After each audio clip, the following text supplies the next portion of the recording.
Κύριε Μερίλα, γεια σας. Γεια σας. Γυναικολόγος, ειδικός στην πλαστική του κόλπου. Είστε ο κατάλληλος άνθρωπος να μας μιλήσετε για το πώς μια γυναίκα μπορεί να διατηρήσει την ισορροπία στην ευαίσθητη περιοχή της σε όλα τα στάδια της ζωής της. Εγκυμοσύνη, εφηβεία, ημινόπαυση. Πρώτα απ' όλα, κυρία Σιμακοπούλου, είναι χρήσιμο να τονίσουμε αυτό που είπατε, δηλαδή ότι στις διάφορες φάσεις της γυναικείας ζωής, και αυτές είναι φάσεις όχι μόνο ηλικιακές αλλά και φάσεις γονιμότητας, παραδείγματος χάρη εγκυμοσύνη, ημινόπαυση ή έμεινος ρίση, οι ανάγκες αλλάζουν. Και η βάση αυτής της αλλαγής τίθεται στην ορμονική ισορροπία, αλλά και την ισορροπία αλκαλικότητας του κόλπου κατά την φάση της γυναικείας ζωής.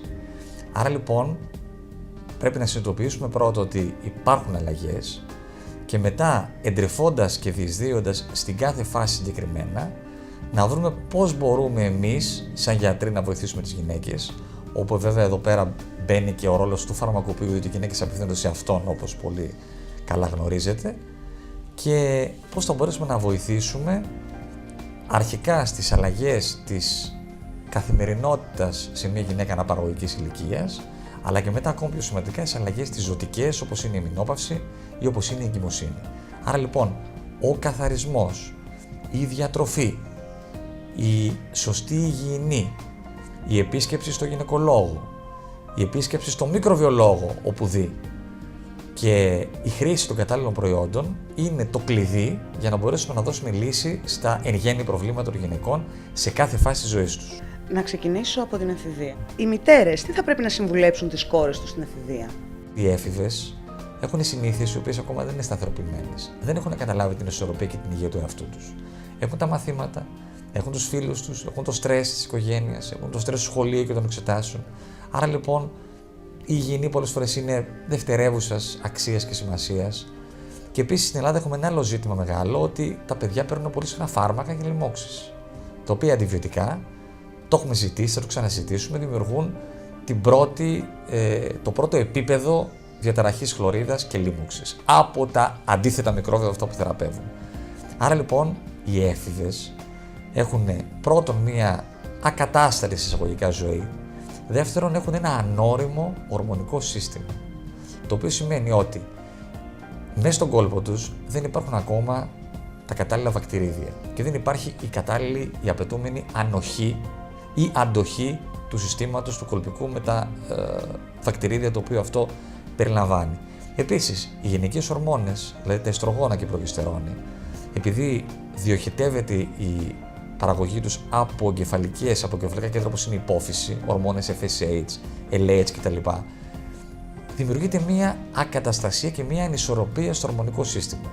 Αυτά λοιπόν, η ακατάστερη παραγωγή ορμονών, δημιουργεί ακατάστερη παραγωγή ιστρογόνων και προγεστερόνης. Άρα λοιπόν, τα βακτηρίδια τα οποία τρέφονται από το γλυκογόνο του κόλπου έχουν σε άλλη φάση και ανάλογα με το στρες της γυναίκας, τις ενδορφίνες που παράγει, τη διατροφή που έχει, άλλο πληθυσμό ανάπτυξης. Άρα λοιπόν στην έφηβη είναι πολύ πιο σημαντικό να τις δίνουμε, να τη βοηθάμε με συμβουλές, με προβιωτικά, δηλαδή φάρμακα που έχουν καλή χλωρίδα, με όξινα καθαριστικά, με συμβουλές υγιεινής, με αποφυγή αλκαλικών καθαριστικών, με συμβουλές αποφυγής υγρασίας. Οι ορμονικές αλλαγές κάποιες φορές επηρεάζουν την κολπική χλωρίδα, δημιουργώντας κακοσμία, εκκρίσεις.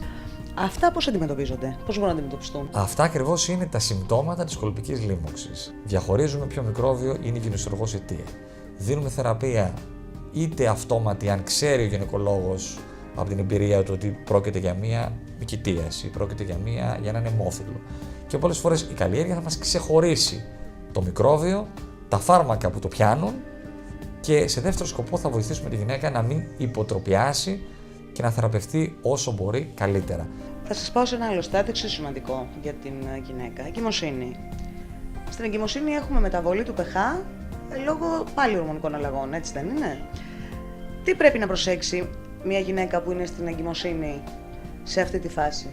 Η εγκυμοσύνη, η κυρία Σιμακοπούλου, είναι μια ιδιάζουσα περίπτωση. Είναι η πιο ραγδαία και απότομη αλλαγή ορμονική που συμβαίνει στη ζωή μιας γυναίκας. Ίσως σημαντικότερα ακόμα και από την εμεινόπαυση. Πιο ραγδαία, πιο απότομη, η οποία βέβαια αναστέλλεται και αντιρροπείται όταν η γυναίκα αυτή γεννήσει.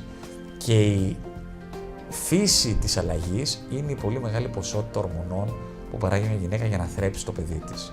Οι ορμόνες αυτές λοιπόν που λέγονται ιστρογόνα δημιουργούν μια υπερπαραγωγή γλυκογόνου στον κόλπο που δημιουργεί μια υπερπαραγωγή τροφικής αλυσίδας στα μικρόβια και πρώτα απ' όλα δημιουργείται βλέμη. Άρα λοιπόν το ορμονικό υπόστρωμα και το τροφικό υπόστρωμα είναι και τα δύο συμπαραμαρτούντα για τη δημιουργία μιας κολπικής μυκητείας. Είναι και οι μείζουσες φλεγμονές στην εγκυμοσύνη, αλλά είναι αθώες. Ακόμα και η θεραπεία να πάρει γυναίκα ή να πάρει ένα μόνο τοπικό υπόθετο πάει πάρα πολύ καλά. Συνηθίζει σιγά σιγά την αυξημένη βλέμη, ζει με αυτήν, συνηθίζει τα εκρήματα. Κάποιες μικροφαγούρες θεραπεύονται με τοπικά εξωτερικά σχήματα γιατί δεν μπορούμε να δώσουμε και συστηματικά φάρμακα ή δεν πρέπει να είμαστε πάρα πολύ φιδωλοί. Και όλα αυτά αντιστρέφονται όταν η γυναίκα αυτή πια γεννήσει. Γιατί πέφτουν τα ιστρογόνα, πέφτουν οι ορμόνες και αλλάζει πια η ισορροπία του κόλπου και τα βακτηρίδια που τον απαρτίζουν.